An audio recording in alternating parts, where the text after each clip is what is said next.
Pendeta, ini pertanyaan dari pertama ini datang dari Luwu, Bapak Aris Boy Rafaelu. Shalom pendeta, saya ingin bertanya apa beda iman sebesar biji sesawi dalam Matius 17 dan kasih dalam 1 Korintus 13 ayat 13. Mohon penjelasan iman sebesar biji sesawi dan yang lebih besar ialah kasih. Dalam 1 Korintus 13 ayat 13, demikianlah tinggal ketiga hal ini, yaitu iman, pengharapan, dan kasih. Dan yang paling besar di antaranya ialah kasih. Dan kalau di dalam Matius 17 ayat yang ke-20, ia berkata kepada mereka, karena kamu kurang percaya, sebab aku berkata kepadamu, sesungguhnya sekiranya kamu mempunyai iman sebesar biji sesawi saja, kamu dapat berkata kepada gunung ini, pindahlah dari tempat ini ke sana, maka gunung ini akan pindah, dan takkan ada yang mustahil bagimu. Baik, silakan pendeta. Selamat malam, terima kasih untuk pertanyaannya Bapak Aris Boy Rafaelu di Luwu. Iman yang sebesar biji sesawi dibandingkan dengan kasih yang paling besar di antara iman, pengharapan, dan kasih. Kalau kita membandingkan dua ayat, paling bagus kita bandingkan dua ayat yang ada paling tidak 2 atau 3 kata lah yang sama. Sehingga setelah kita bandingkan, baru kemudian kita akan menanyakan apa perbedaannya atau apa persamaannya. Tadi sudah dibaca dalam Matius 17 ayat yang ke-20. Sesungguhnya sekiranya kamu mempunyai iman sebesar biji sesawi saja, kamu dapat berkata kepada gunung ini, pindah dari tempat ini ke sana, maka gunung ini akan pindah dan tak akan ada yang mustahil bagimu. Kira-kira di 1 Korintus pasal 13, ayat yang mana yang paling cocok dibandingkan dengan Matius pasal 17? Coba saya minta Stephen atau Jeffrey baca ayat yang kedua dalam 1 Korintus pasal yang ke-13. Ayat yang kedua, pendeta? Oke. Iya. 1 Korintus 13 ayatnya yang kedua.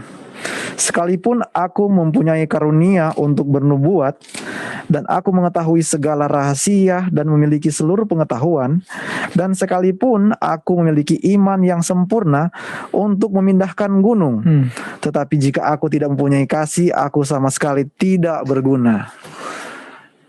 Terima kasih. Jadi yang paling cocok dengan Matius 17 ayat 20 adalah 1 Korintus 13 ayat yang kedua.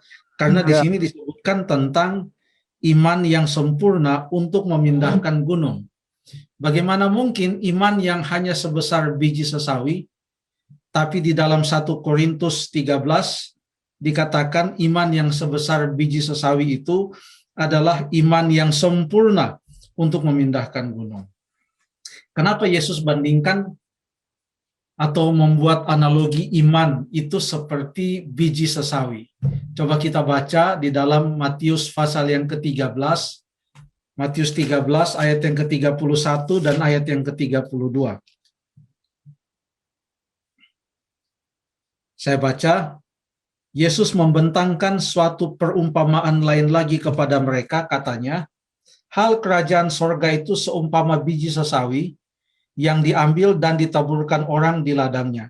Memang biji itu yang paling kecil dari segala jenis benih. Tetapi apabila sudah tumbuh, sesawi itu lebih besar daripada sayuran yang lain. Bahkan menjadi pohon, sehingga burung-burung di udara datang bersarang pada cabang-cabangnya. Jadi pada waktu Alkitab berbicara tentang iman sebesar biji sesawi. Biji sesawi itu bukanlah suatu benih yang ditaruh di atas piring, lalu kemudian dipajang di atas meja. Tapi biji sesawi itu adalah untuk ditanam. Makanya dalam perumpamaan di Matius pasal yang ke-13, biji sesawi yang sangat kecil itu ditanam, dan ini katanya yang paling kecil dari segala jenis benih, tapi kalau sudah bertumbuh, maka ini lebih besar daripada sayuran yang lain, bahkan menjadi pohon. Jadi apa artinya iman sebesar biji sesawi?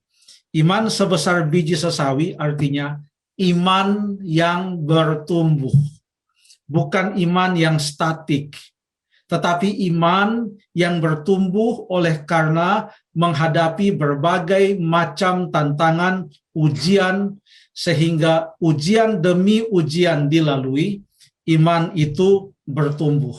Dan ini digambarkan di dalam 1 Korintus pasal yang ke-13 ayat yang kedua, yang mengatakan sekalipun engkau memiliki iman yang sempurna untuk memindahkan gunung, tetapi jika aku tidak mempunyai kasih, aku sama sekali tidak berguna.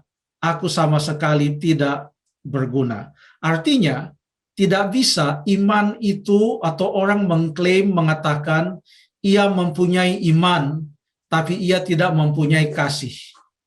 Ya. Tidak mungkin seseorang mempunyai iman tapi tidak mempunyai kasih. Karena kedua-duanya adalah merupakan tabiat yang diberikan oleh Allah kepada manusia. Ya. Itu adalah tabiat yang Allah berikan kepada manusia. Oke, kita datang kepada pertanyaan, bagaimana dengan kasih yang katanya paling besar kalau dibandingkan dengan iman? Mengapa dikatakan kasih paling besar? Kita baca sekali lagi 1 Korintus 13 ayat yang ke-13. Demikianlah tinggal ketiga hal ini, yaitu iman, pengharapan, dan kasih. Dan yang paling besar di antaranya ialah kasih. Apakah kalau dikatakan kasih itu paling besar, artinya tidak dibutuhkan lagi iman dan pengharapan? Dalam hal apa iman atau kasih itu dikatakan paling besar di antara ketiganya? Apa itu iman dan apa itu pengharapan? Ternyata iman dan pengharapan itu mempunyai kesamaan. Apa kesamaannya? Untuk iman, kita baca dalam Ibrani pasal yang ke-11 ayat 1. Ibrani pasal yang ke-11 ayat 1. Iman adalah dasar dari segala sesuatu yang kita harapkan dan bukti dari segala sesuatu yang tidak kita lihat. Jadi iman artinya sesuatu yang kita sudah genggam sekalipun kita belum lihat. Kita percaya bahwa itu ada, itu akan terjadi sekalipun kita belum melihatnya. Ada beberapa contoh di dalam Ibrani pasal yang ke-11. Contohnya Abraham yang percaya bahwa Allah mendirikan suatu kota yang ada dasarnya, walaupun Abraham hanya berpindah dari satu tenda ke tenda yang lain, tempat ke tempat yang lain, tapi ia mempunyai iman dan ia menurut taat kepada Allah, dan dia menanti-nantikan suatu kota yang baru yang Tuhan sediakan kepadanya, yaitu kota Yerusalem yang baru yang ia nanti-nantikan. Itu artinya iman. Dia belum lihat kota Yerusalem yang baru itu, ia belum melihat kota yang didirikan Allah itu, tetapi ia hidup seakan-akan ia sudah memperolehnya. Ya, jadi ia belum melihatnya. Jadi artinya iman itu adalah tentang sesuatu yang tidak dilihat, bahkan ada kaitannya dengan sesuatu yang akan terjadi, yang ada di depan kita, tapi sekarang pun kita sudah percaya. Bagaimana dengan pengharapan? Apakah iman itu ada kemiripannya dengan pengharapan? Ada ayat juga dalam surat Rasul Paulus yang dituliskan dalam Roma pasal yang ke-8, ayat yang ke-24 dan ayat yang ke-25. Roma pasal yang ke-8 ayat 24 dan ayat yang ke-25. Sebab kita diselamatkan dalam pengharapan. Tetapi pengharapan yang dilihat bukan pengharapan lagi. Sebab bagaimanakah orang masih mengharapkan apa yang dilihatnya? Tetapi jika kita mengharapkan apa yang tidak kita lihat, kita menantikannya dengan tekun. Jadi iman dan pengharapan ada kaitannya, karena kedua-duanya berkaitan dengan apa yang tidak terlihat. Kalau sudah terlihat itu bukan lagi pengharapan, orang sudah dilihat. Kalau sudah melihat, maka itu bukan lagi iman. Makanya Tuhan Yesus katakan kepada Thomas, pada waktu Thomas masih belum percaya bahwa Tuhan Yesus sudah bangkit. Yesus katakan kepada Thomas, berbahagialah mereka yang sekalipun tidak melihat, mereka percaya. Sama dengan pengharapan juga. Sesuatu yang ada di hadapan kita. Nah, sekarang bagaimana dengan kasih? Apakah kasih itu adalah sesuatu yang ada di depan kita? Tidak. Kasih itu adalah suatu kenyataan setiap hari. Bahkan kasih itu telah direalisasikan kalau kita bicara tentang kasih Allah. Karena begitu besar kasih Allah akan dunia ini sehingga ia mengaruniakan anaknya yang tunggal. Sudah dikaruniakan anak yang tunggal itu. Yesus Kristus sudah mati di atas kayu salib. Kasih itu sudah dibuktikan. Keselamatan itu sudah disediakan. Sudah nyata, sudah terbukti, sudah terlihat. Dan itulah juga yang Tuhan mau kita lakukan setiap hari. Kasih itu bukan sekedar sebuah janji akan apa yang akan terjadi.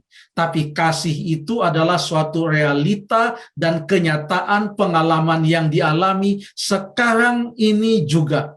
Dengan demikian, 1 Korintus 13 ayat yang ke-13, pada waktu membandingkan iman, pengharapan, dan kasih, dan dikatakan yang paling besar di antaranya adalah kasih. Bukan artinya iman dan pengharapan itu tidak penting.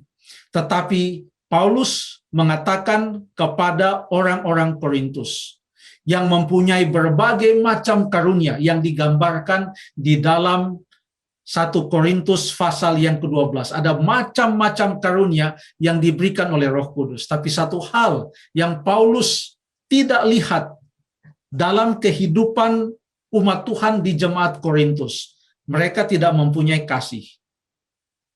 Karena mereka berselisih satu dengan yang lain. Ada perselisihan. Kata 1 Korintus 1 ayat yang ke-11. Dan obat untuk perselisihan itulah yang Paulus perkenalkan. Itu bukan tentang sesuatu yang akan terjadi nanti, atau masih diharapkan akan datang, atau sesuatu yang kita sedang menanti-nantikan kenyataannya, sebagaimana kita mengharapkan sesuatu dan beriman akan sesuatu yang akan datang.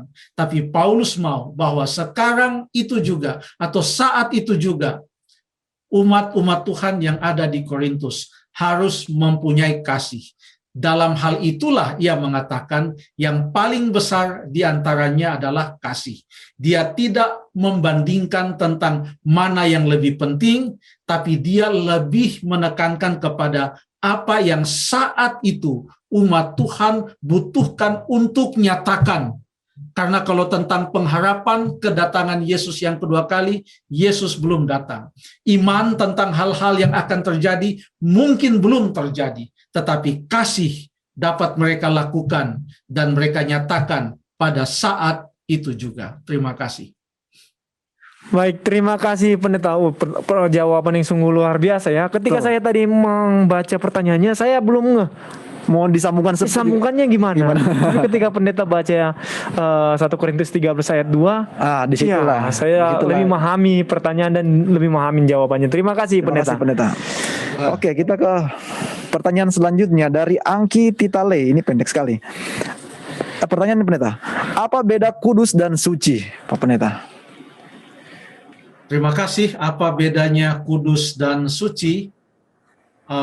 Jadi pertanyaan ini bisa ditinjau mungkin dari beberapa sudut pandang.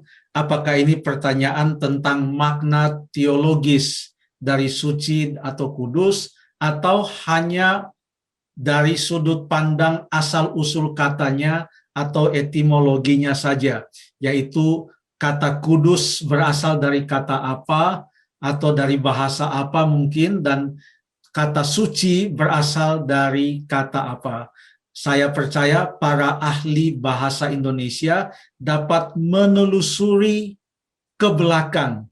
Kira-kira asal-usul kata kudus dalam kosakata bahasa Indonesia ini kira-kira ada kaitannya dengan bahasa apa, dan kata suci kira-kira ada kaitannya dengan bahasa apa. Saya duga kata kudus dan kata suci berasal dari dua rumpun bahasa yang berbeda yang telah dimasukkan atau telah disesuaikan atau digunakan dalam kosakata bahasa Indonesia. Tapi itu adalah merupakan tugas dari para ahli bahasa Indonesia untuk menerangkannya.